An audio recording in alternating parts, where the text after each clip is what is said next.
এক নারী, সুন্দরী নারী, উনি খেজুর বিক্রি করেন, হাদিসে আছে। ওই সুন্দরী নারী খেজুর কিনতে আসছে।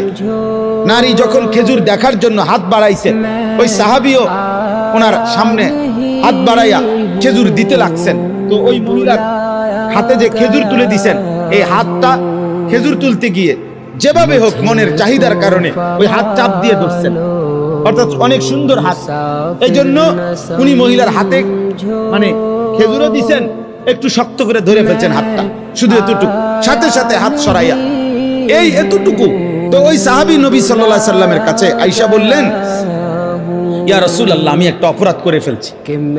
ওই নারীকে আমি খেজুর দিতে গিয়ে আমি আমার মনের আবেগে বেখেয়াল হয়ে গেছে, আমার ভুল হয়ে গেছে, আমি তার হাতটার মধ্যে একটু চাপ দিয়ে ধরে ফেলছি, আমার তো গুনাহ হয়েছে ইয়া রাসূলুল্লাহ, আপনি আমারে শরীয়তের বিধান কি আমার উপরে,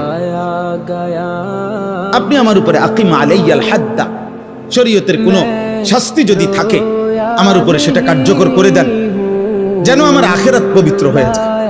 আল্লাহর নবী সাল্লাল্লাহু আলাইহি সাল্লাম বলছেন, খালেস দিলে তওবা করো, আল্লাহ তাআলার ইবাদতে জমে থাকো, তওবার মাধ্যমে আল্লাহ চাইলে মাফ করে দিবেন।